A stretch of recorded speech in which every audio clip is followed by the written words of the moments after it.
ఎవరు ఊహించనంతగా నేనైతే ఊహించలేదు మరి ఇంత డేర్ చేస్తారని చెప్పేసి. ఆ, దాదాపుగా అమరావతికి వ్యతిరేకమని చెప్పాలి పేరుకి వాకౌట్ చేసినా కానీ. మరి దేశంలో ఉన్నటువంటి అన్ని రాజకీయ పార్టీలు వాటి యొక్క సిద్ధాంతాలతో సంబంధం లేకుండా, వారి యొక్క లైన్ ఇన్క్లినేషన్తో సంబంధం లేకుండా, ఎన్డీఏ పక్షాలు అలాగే ఇండీ పక్షాలు అని కాకుండా కాంగ్రెస్తో సహా ఇండియా కూటమిలో ఉన్న పార్టీలన్నీ కూడా దేశంలో మొట్టమొదటిసారి ఏ రాష్ట్రానికి అవసరం పడనటువంటి రాజధానిని చట్టబద్ధత చేస్తూ చేసినటువంటి బిల్లుకి నేను కొంత అనుకున్నాను, ఏమన్నా మిగిలిన రాష్ట్రాలు ఏమన్నా ఎప్పుడన్నా మిగిలిన ఎంపీలు ఏమన్నా ఇది మరి మిగిలిన వాళ్ళు కూడా అడుగుతారు అటువంటి కూడా నేను వినలేదు. నేను విన్నంత వరకు అయితే మొత్తం ఏకగ్రీవంగా అందరూ కూడా మద్దతు పలికారు. కానీ నిన్న వైసీపీ నలుగురు ఎంపీలు ఈ రూపంలో మేము అంగీకరించడం లేదు అని చెప్పారు. మరి ఏ రూపంలో అంగీకరిస్తారో మరి అది కూడా చెప్పలేదు. సో తేడతల్లం అయిపోయింది. వాళ్ళు ఈరోజు కూడా అదే లైన్ తీసుకుంటారని వైవి సుబ్బారెడ్డి గారు కూడా అదే మాట మాట్లాడారు. సార్ మీరు చెప్పండి, నేను నిన్న మొత్తం మిథున్ రెడ్డి మాట్లాడింది మొత్తం వెళ్ళలేదు కానీ, లేకపోతే వారి ఎంపీలు మాట్లాడింది. ఈరోజు వైవి సుబ్బారెడ్డి గారు ఆఖరికి ప్రత్యేక హోదా అంశాన్ని కూడా ప్రస్తావించారు. ఈ బిల్లులో ప్రత్యేక హోదా కూడా పెట్టలేదు, అనేక రకాల కారణాలు చెప్తూ అందు గురించే మేము దీన్ని వ్యతిరేకిస్తున్నాం అని చెప్పేసి. ఇంకొకటి నిన్న ఒక అద్భుతమైన కామెడీకి తెరలేపారు జగన్మోహన్ రెడ్డి గారు, మావిగన్ అని చెప్పేసి. సో ఓవరాల్గా రాజకీయ పరంగా ఇది ఇక వైసీపీకి దాన్ని ఏమంటారు, ఇక తమకు తామే ఒక సమాధి దిశగా వెళ్తుందని అనుకోవాలా. అంత పెద్ద మాటేమో కానీ మరి అంత నిర్ణయానికి, అంత తీవ్రమైన నిర్ణయానికి రావడానికి ఏవై కారణాలు అయి ఉండొచ్చు. రెండు, దీని ద్వారా మళ్ళీ అదే వైసీపీ పార్టీ తన లైన్ చెప్పింది కాబట్టి తను గెలిచి కేంద్రంలో ఎవరికైనా అవసరం పడితే మెజారిటీకి ఆ రకంగా కేంద్రం మీద ఒత్తిడి తెచ్చి అదే పార్లమెంట్లో చట్టం పెట్టి మారిస్తే తప్ప మార్చే అవకాశం లేదు. మరి దీనికి అది జరిగే చాలా ప్రాబిలిటీ చాలా తక్కువ. మరి అంత ప్రాబిలిటీ తక్కువ అని తెలిసి కూడా ఈ రకమైన స్టాండ్ ఎందుకు తీసుకున్నారో అర్థం కాని పరిస్థితి. ఓవరాల్గా మీ విశ్లేషణ ఏంటి సార్? ఈ బిల్లు ద్వారా అక్కడి ప్రాంత రైతులకు ముఖ్యంగా ఒక భరోసా లభించినట్టే కదా? ముందుగా సురేష్ గారు, మీకు మన ఛానల్ వీక్షకులకి, ఛానల్లో ఉన్న మిత్రులందరికీ కూడా శుభ సాయంకాలం అండి. అందరికీ నమస్కారం. ముందుగా ఏంటంటే ఆంధ్రప్రదేశ్లోని 5.5 కోట్ల ప్రజానీకాన్ని అందరికీ కూడా ఈరోజు అమరావతి పునర్వ్యవస్థీకరణ చట్టంలో చేర్చడం, అట్లాగే ఉభయ సభల్లో కూడా పాస్ అవటం, గెజెట్కి వెళ్ళటం, దీనికి ఒక స్థిరత్వాన్ని వచ్చిన సందర్భంగా ఆ 5.5 కోట్ల ఆంధ్రప్రదేశ్ ప్రజానీకాన్ని అందరికీ కూడా కాంగ్రెస్ పార్టీ తరఫు నుంచి శుభాకాంక్షలు తెలియజేస్తున్నాం అండి. ఈరోజు నిజంగా పండగ వాతావరణం ఉంది రాష్ట్రం అంతా కూడా. మరి లోకేష్ గారు ప్రభుత్వం నుంచి కాల్ఫర్ చేసినా లేకపోతే ఇండివిజువల్ కాల్ఫర్ చేసినా కానీ అది ఆప్టే అని అనుకుంటున్నాను. దీపాలు వెలిగించి సంతోషాన్ని, వెలుగుల్ని ఇవాళ ఆంధ్రప్రదేశ్ కి నిజంగా వెలుగు వచ్చినట్టే అనుకోవాలి. కాబట్టి ఆ రకమైన ప్రోగ్రామ్ ని ఏర్పాటు చేయడం అనేది మేము స్వాగతిస్తా ఉన్నాము. అట్లాగే ఏంటంటే ఇవాళ గ్రహణం వీడింది, ఆంధ్రప్రదేశ్ కి పట్టిన గ్రహణం వీడింది అనుకోవాలి. మరి దీనివల్ల కేవలం ఏదైతే భూములు ఇచ్చిన రైతులు మాత్రమే కాదండి, 29,000 మంది రైతులు మాత్రమే కాదు, మొత్తం యాక్చువల్ గా ఈ ఆంధ్రప్రదేశ్ లో ప్రజలు అట్లాగే ఇక్కడికి ఇన్వెస్ట్ చేసి ఇక్కడ కొద్ది వ్యాపారాలు పెంచుకుందాం అనుకున్న ఇన్వెస్టర్స్ కానివ్వండి, అట్లాగే ఆల్రెడీ వచ్చిన కన్ఫర్మ్ చేసుకున్న కంపెనీల్లో కానివ్వండి, ఒక కాన్ఫిడెన్స్ అనేది ఈ పరిణామాలతోటి క్రియేట్ అయిందని చెప్పేసి మనం చెప్పుకోవచ్చు. అయితే ఇక మున్ముందు కార్యక్రమం ఏంటంటే ప్రభుత్వం వీలైనంత తొందరగా, వీలైనంత ఎకనామిక్ వేలో రాజధాని నిర్మాణం అనేది పూర్తి చేయాల్సిన టాస్క్ ముందుంది. అట్లాగే ఏదైతే విభజన చట్టంలో ఉన్న హామీలు, పెండింగ్ లో ఉన్న హామీలు ఉన్నాయో అవన్నీ కూడా మరి కేంద్రం నుంచి రాబట్టుకోవాల్సిన అవసరం ఉంది. క్యాపిటల్ కి మరి నేరుగా ఫండింగ్, గ్రాంట్లు పొందడం, అప్పులు కాకుండా నేరుగా ఫైనాన్షియల్ అసిస్టెన్స్ కేంద్రం నుంచి పొందాల్సిన అవసరం ఉంది. అలాగే ఈ విభజన చట్టం, పునర్వ్యవస్థీకరణ చట్టం, ఏపీ పునర్వ్యవస్థీకరణ చట్టంలో చాలా పెండింగ్ ఇష్యూస్ ఉన్నాయండి. ముఖ్యంగా ఏంటంటే పోలవరం ప్రాజెక్ట్ టోటల్ ఫండింగ్ అంతా కూడా కేంద్రమే భరించాలి. దానికి గాను 50,000 కోట్లు, ఎప్పుడు అంచనా 2017-18 అంచనాలు 50,000 కోట్లు. ఇప్పుడు అది అంచనాలు ఇంకా దాదాపు 20-30% వరకు కూడా పెరిగి ఉంటుంది. దానికి గాను ఇచ్చింది కేవలం ఒక మొత్తంగా అప్పుడప్పుడు మొత్తం కలిపి ఒక 20,000 కోట్లు మాత్రమే వచ్చినాయి. ఇంకా 30,000 కోట్ల రూపాయలు కేంద్రం నుంచి పోలవరం ప్రాజెక్టుకు రావాల్సిన అవసరం ఉంది. అట్లాగే రాజధాని నిర్మాణం కోసం కూడా ఒక 15,000 కోట్లు మాత్రమే హెల్ప్ వచ్చింది. మిగతాదంతా కూడా అప్పుల రూపంలో ఉంది. ఇలా కాకుండా ఒక పెద్ద మొత్తంలో రాజధాని, ఎందుకంటే రాజధాని ఇవాళ ప్రభుత్వం చేస్తున్న అంచనాలు చూస్తే కనుక 50,000 ఎకరాల నుంచి ఇంకొక 20,000 ఎకరాలు ప్రొక్యూర్ చేసే పరిస్థితుల్లో ఉంది. కాబట్టి ఇదన్నిటికీ చాలా డబ్బు అవసరం. ఈ డబ్బు మరి ఇక్కడ మన స్టేట్ లో ఇక్కడ ఉన్న రెవెన్యూ తోటి భర్తీ చేయడం అనేది చాలా కష్టం. కాబట్టి ఏంటంటే కేంద్ర సహాయం తప్పనిసరిగా పొందాల్సిన అవసరం ఉంది. అంతేకాకుండా ఏదైతే విభజన హామీలో ఆ రెవెన్యూ డెఫిషియట్ ఏదైతే ఉందో, ఆ రెవెన్యూ డెఫిషియట్ కూడా ఇప్పటి వరకు కూడా పూర్తిగా పే చేయలేదు. 22,000 కోట్ల పైచిలకు రెవెన్యూ డెఫిషియట్ గా లెక్క కట్టారు 5 సంవత్సరాలకి. ఆ 5 సంవత్సరాల కాలం 2024 వరకు పూర్తి అయిపోయింది. ఆ డెఫిషియట్ కాను కేంద్రం ఇచ్చింది కేవలం 10,000 కోట్లు మాత్రమే. ఇంకా 11,000 కోట్ల పైచిలకు రెవెన్యూ డెఫిషియట్ లో ఫండింగ్ ఏపీ స్టేట్ కి రావాల్సి ఉంది. కాబట్టి ఏంటంటే నేనేం చెప్తున్నానంటే అట్లా స్పెషల్ స్టేటస్ ని స్కిప్ చేసింది కేంద్రం. దాని బదులు బుందేల్ఖండ్ తరహా ప్యాకేజీస్ ఇస్తాము వెనకబడిన జిల్లాలకి అన్నారు. వెనకబడిన జిల్లాల్లో రాయలసీమ కానివ్వండి, ఉత్తరాంధ్ర కానివ్వండి, ఎటువంటి కేంద్ర సహకారం ఇప్పటి వరకు కూడా అందలేదు. కాబట్టి ఏంటంటే ఇలాంటివన్నీ ఇష్యూస్ కూడా అన్ని కూడా అట్లాగే ఏంటంటే పోలవరం నిర్వాసితులకు ఇవ్వాల్సిన ఫండ్ డైరెక్ట్ గా ప్రభుత్వం కేంద్రమే భరించాలి.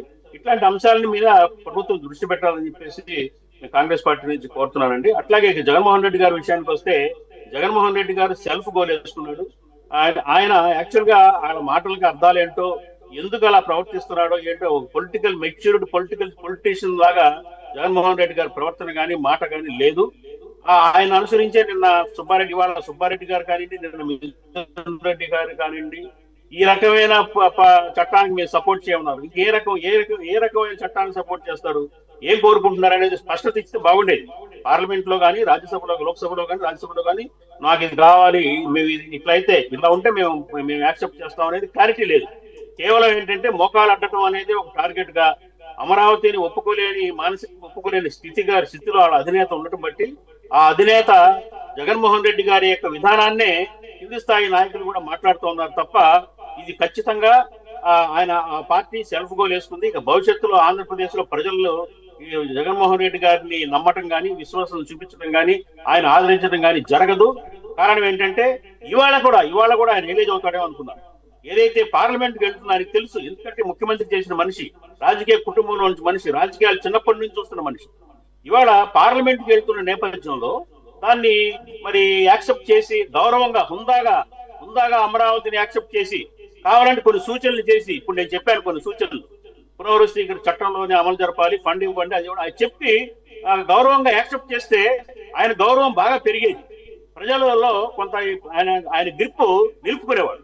కానీ ఈరోజు ఆయన ప్రవర్తన కానివ్వండి, ఆ కొత్త అద్భుతమైన ఎప్పుడు వినని పదం మావిగన్, ఆ పదాన్ని సృష్టించి దాన్ని ఆ పేరు పెట్టమని సలహాలు ఇవ్వటం కానివ్వండి, మచిలీపట్నానికి గుంటూరుకి మధ్యలో 110 కిలోమీటర్లో క్యాపిటల్ కట్టమని అన్న అంశాలు కానివ్వండి, ఇవన్నీ మాట్లాడాడు. ఈ సూచనలు ఆయన హయాంలో ఎందుకు చేయలేకపోయాడు?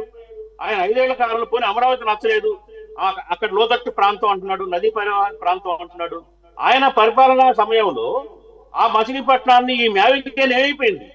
ఆ రోజు ఆ మ్యావిగన్ గురించి ఎందుకు ఆలోచన రాలేదు ఆయనకి? ఇవాళ మ్యావిగన్ ఎందుకు వచ్చింది? కాబట్టి ఎన్ని పిల్ల చేష్టలుగా ఉన్నాయి ఆయన విధానాలు. ప్రజలందరూ కూడా దీని మీద హాస్యాస్పదంగా ఉందిగా నవ్వుకుంటున్నారు తప్ప పెద్ద సీరియస్ గా ఆయన యొక్క వ్యాఖ్యల్ని కానీ, విధానాలను కానీ, సూచనలు కానీ తీసుకునే పరిస్థితి లేదండి. కాబట్టి నా అంచనా ప్రకారంగా రాబోయే భవిష్యత్తులో మరి జగన్మోహన్ రెడ్డి పార్టీకి ఇంకా ఇప్పుడున్న గ్రిప్ కూడా పోతుంది. ప్రజలందరిలో బాగా తేలికైపోయాడు అనేది నేను భావిస్తా ఉన్నాను. సురేష్ గారు, బాజీ గారు, వైసీపీకి ఉన్నటువంటి ఓటు బ్యాంకులో ఎక్కువ శాతం కాంగ్రెస్ వీక్ అవటం మూలంగా కాంగ్రెస్ ఓటు బ్యాంకే వైసీపీ ఓటు బ్యాంకుగా మారింది అనేది అక్షర సత్యం. అది కారణాలు ఏదైనా అవునండి. వారు కొత్తగా పార్టీ పెట్టడం అవ్వచ్చు, అప్పుడు మీ పార్టీ తీసుకున్నటువంటి రాష్ట్ర విభజన నిర్ణయం అవ్వచ్చు, ఏదైనా కానీ. మరి మీరు ఇప్పుడు అన్నట్లుగా ఆ పార్టీ కనుక ప్రజల ఆదరణ కోల్పోతే దానిలో ఉన్న కార్యకర్తలు మళ్ళీ మీరు యాక్టివ్ అవడానికి, మీ పార్టీ బలపడటానికి ఏమన్నా ఈ రకంగా పరోక్షంగా ఏమన్నా ఆయన మీకు సహకరిస్తున్నారా? దాన్ని అందిపుచ్చుకునే కార్యక్రమం ఏమన్నా ఉందా? ఆలోచన ఏమన్నా వచ్చిందా మీకు? ఖచ్చితంగా పరిస్థితులు మాకు అనుకూలంగా ఉన్నాయి సురేష్ గారు. కాంగ్రెస్ పార్టీకి అనుకూలమైన వాతావరణం ఉంది రాష్ట్రంలో.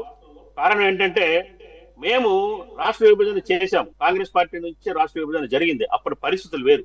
కొంత ప్రజల ఆగ్రహానికి గురైనప్పటికీ కూడా, ఆగ్రహం వ్యక్తం చేసినప్పటికీ కూడా తర్వాత అర్థం చేసుకున్నారు. అది అనివార్యమైన విభజన. ఎన్నాళ్ళు కొట్టుకుంటాము, తెలంగాణ వాళ్ళు మనం ఎన్నాళ్ళు కొట్టుకుంటాము, మన కారులు వెళ్తే రాళ్లతో కొడుతున్నారు, అక్కడ మనకు రక్షణ లేకుండా పోయింది, మంచి జరిగింది, మన ఇల్లు మనం కట్టుకుంటున్నాము, మన క్యాపిటల్ మనం కట్టుకుంటున్నాము, మన రాష్ట్రం మనం డెవలప్ చేసుకుంటున్నాము అనే స్థితికి ఈ రోజు ప్రజలు వచ్చారండి. ఇవాళ ప్రజలు 12 ఏళ్ల క్రితం జరిగిన ఆ విషయాలన్నింటినీ కూడా పట్టించుకునే పరిస్థితిలో లేరు. ఒక మంచి ప్రతిపక్ష ఆల్టర్నేటివ్ గా కాంగ్రెస్ పార్టీని పట్ల ప్రజలు చూస్తా ఉన్నారు. ఎందుకంటే జగన్మోహన్ రెడ్డి గారి వ్యవహార శైలి అన్ని చూసి విసిగిపోయారు. యావగించుకునే పరిస్థితి ఉంది. ఖచ్చితంగా మేము బలపడతాము. తిరిగి మా పార్టీ నాయకులు కానివ్వండి, కేడర్ కానివ్వండి, శ్రేణులు కానివ్వండి, మరి ఆసక్తి ఉన్న వాళ్ళందరూ కూడా తిరిగి మా కాంగ్రెస్ పార్టీ గూటికే తిరిగి వస్తారని, మాతృ సంస్థకే తిరిగి వస్తారని ఆశిస్తా ఉన్నాము. ఆ పరిణామాలు రాబోయే 2 సంవత్సరాల కాల ఎలక్షన్ ముందు వరకు కూడా చాలా మేము బలపడతామని మేము విశ్వసిస్తున్నాం సురేష్ గారు. స్ట్రాటజికల్గా ముందుకెళ్లాల్సిన అవసరమేమో. ఘర్ వాపసీ కార్యక్రమం లాగా ఒకటి కాల్ ఫర్ చేసి, షర్మిల గారు ఎలాగూ చాలా ఫెరోషియస్గా చాలా యాక్టివ్గాను మాట్లాడుతున్నారు. దానికి తగ్గట్లుగా ఆవిడికి అలాగా యాక్చువల్గా కాంగ్రెస్లో నాయకులకి ఏం తక్కువ లేరు. సీనియర్స్ చాలామంది ఉండేవాళ్ళు, చాలామంది ఇన్యాక్టివ్ అయిపోయారు, కొంతమంది పార్టీలు మారారు, శైలజానాథ్ గారు లాంటి వారు పక్కన పెడితే. ఈ రకంగా ఘర్ వాపసీ అని చెప్పేసి ఏమన్నా కాల్ ఫర్ చేసే ఆలోచన ఉందా? ఖచ్చితంగా అండి, ఆ ప్రయత్నం జరుగుతూ ఉంది. అయినా పాత పాత తరం వాళ్ళ మీద మేము హోప్స్ పెట్టుకోవట్లేదు సురేష్ గారు. ఈ యువతరం వచ్చింది, ఇంకా యంగ్స్ ఉన్నారు, ఔత్సాహికులు చాలా మంది రాజకీయాల్లో ఉన్నారు. ఇప్పటికే 175 నియోజకవర్గాల్లో కూడా మా మా నాయకులు యాక్టివ్ గా పనిచేస్తా ఉన్నారు. కాకపోతే ఏంటంటే ఇప్పుడు ఎలక్షన్ టైం కాదు కాబట్టి ఇంకా ముందుకు వెళ్ళేసరికి కాంగ్రెస్ పార్టీ డెఫినెట్ గా ఒక మంచి ఎమర్జీ అయ్యి మంచి ఒక స్ట్రాంగ్ పార్టీగా మాత్రం ప్రజల్లో ఖచ్చితంగా వెళ్తామండి. ఎందుకంటే షర్మిల రెడ్డి గారు వచ్చాక చాలా మార్పు వచ్చింది. ప్రతి నియోజకవర్గంలోనూ, అట్లాగే ప్రతి మండలంలో కూడా కమిటీలు వేయటం, జిల్లా కమిటీలు స్ట్రాంగ్ గా వేయటం, అట్లాగే ఆవిడ విస్తృతంగా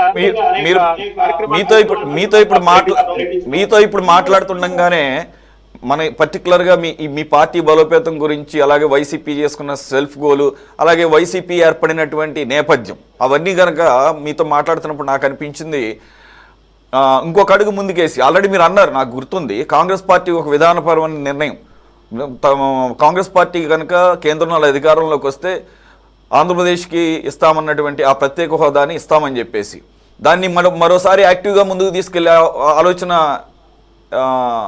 ఎలా ఉంటుంది ఎజెండాలో?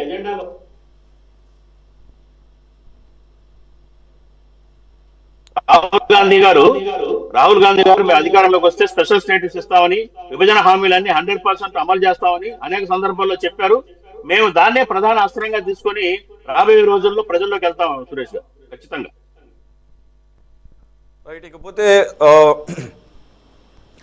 ఈ టీడీపీకి సంబంధించి, ఈ కూటమికి సంబంధించి ఇప్పుడు అన్ని అడ్డంకులు తొలగిపోయిన సందర్భంలో ఇప్పుడు అమరావతికి ఎటువంటి ఎక్స్క్యూజ్ చెప్పే అవకాశం లేదు. ఇక వైసీపీ అడ్డుపడుతుందనో, లేకపోతే ఇంకోటి చేస్తుందనో. కాబట్టి ఇంకాస్త గురుతరమైన బాధ్యత పెరిగిందన్నట్టుగానే అనుకోవచ్చా? ఒక రకమైన ప్రెషర్ బిల్డప్ అయినట్టేనా చంద్రబాబు నాయుడు మీద టీడీపీ కుటుంబం? 100% ముందు సాకులు చెప్పే అవకాశం ఉండదు. వాళ్ళు ఏదైతే ప్రామిస్ చేశారో, రాజధానిని ఏ రకంగా నిర్మిస్తామని చెప్పారో ఆ రకంగా నిర్మించి తీరాల్సిందే. దశలుగా ఒక ఓవర్ ది 2 years లో అవ్వకపోయినా కానీ దశలుగా దాన్ని పూర్తి చేయాల్సిందే.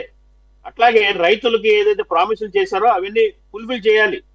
మేము నిలదీస్తాం ప్రభుత్వాన్ని కూడా. భవిష్యత్తులో రాబోయే రోజుల్లో రైతుల పక్షాన ఉంటాం, భూములు ఇచ్చిన రైతుల పక్షాన. ఆ రైతులకు ఇవ్వాల్సిన బెనిఫిట్స్ ఇవ్వాలి, వాళ్ళ ప్రొడక్ట్స్ అన్ని కూడా డెవలప్ చేసి ఇవ్వాలి. అట్లాగే ఏదైతే 1,00,000 ఎకరాలు అంటున్నారో, ఈ 1,00,000 ఎకరాలని ఏ రకంగా ఉపయోగిస్తున్నారు అనే దాని మీద కూడా మేము గవర్నమెంట్ ని డిమాండ్ చేస్తా ఉన్నాం. శ్వేతపత్రం ఇవ్వాలి, క్లియర్ కట్ గా ప్రజలకు చెప్పాలి ఇది ఎట్లా వాడుతున్నారు, దేనికి వాడారు. గవర్నమెంట్ ఆర్గనైజేషన్ ఏం వాడారు? మీరు ఎంత అమ్ముతున్నారు, ఎంతకు అమ్ముతున్నారు, ఎంత రెవెన్యూ మీరు జనరేట్ చేద్దాం అనుకుంటున్నారు? సెల్ఫ్ సెల్ఫ్ ఫైనాన్షియల్ ప్రాజెక్ట్ కింద దీన్ని చూస్తున్నారు. కాబట్టి మీరు ఎంత కమ్మారు, ఎంత వచ్చింది ఆదాయం, ఎంత రైతులకు ఇచ్చారు, ఎంత ప్రభుత్వం దగ్గర భూమి ఉందనే డాటా అంతా కూడా ప్రజల ముందు పెట్టి తీరాలి. వీటి కోసం మేము ఖచ్చితంగా భవిష్యత్తులో పోరాటం చేస్తాం సురేష్ గారు.